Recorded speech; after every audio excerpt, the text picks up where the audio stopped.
5 বছর ক্ষমতা ছাড়া আমরাও ডিস্টার্ব করব না। জনগণের 5 বছর ক্ষমতা চালাবেন।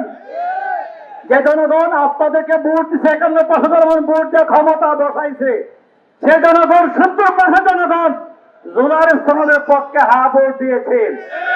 আপনারাও নির্বাচনে ক্যাম্পিং এ হা ভোটে ক্যাম্পিং করেছেন, ভুলে যান নাই তো? আপনাকে বলে গেছেন।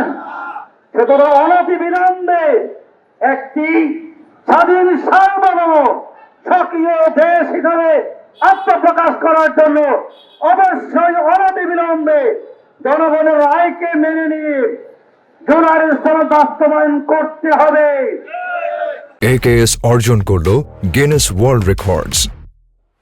AKS আপনারা যদি আমাদের সুন্দর সুন্দর কথাকে দুর্বলতা মনে করেন, তাহলে বলে দিতে চাই যে এইভাবে হাসিনা আমাদের উপর নির্যাতন করেছিল।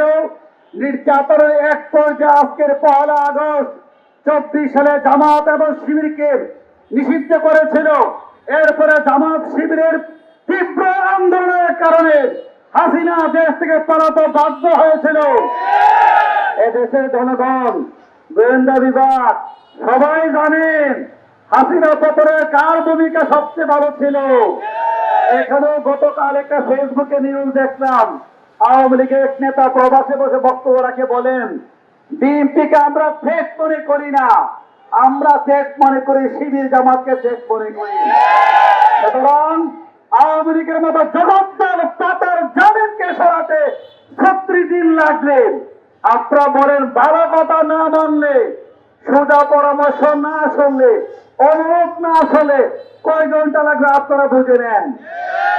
জামাত ইসলামী, ইসলামী ছাত্র শিবির রাজপথের লড়াকু সৈনিক, কোন অন্যায় বরদাস্ত জামাত শিবির করে না, কোন অন্যায় কথা মেনে নেবে না। আমরা চাই না আর কোন রক্তাক্ত চাই না, শান্তিপূর্ণ দেশ চাই।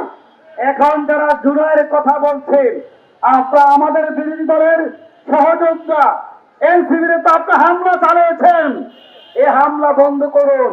হামলা করে হাসিনাও রক্ষা পায় নাই, আপনারা পাবেন না। বালুর টাকা রাজনীতি আমরা বিশ্বাস করতে চাই না।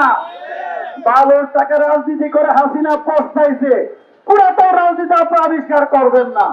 হাসিনা তো ছিল বিনা ভোটের সরকার।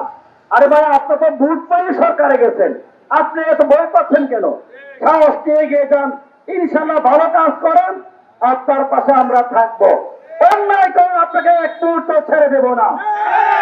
আগামী দিনের জুলাইয়ের সনদ বাস্তবায়ন, গণহত্যার বিচারের দাবিতে দুর্বার আন্দোলন কর্মসূচি ঘোষণা আসবে ঢাকা থেকে, কেন্দ্র থেকে, ব্রাহ্মণবাড়িয়াবাসী অনুরোধ করে আসুন, সাধারণ জনতাকে সাথে নিয়ে জুলাইয়ের সনদ বাস্তবায়ন না হওয়া পর্যন্ত দুর্বার আন্দোলনের সাথে একাত্মতা ঘোষণা করেন।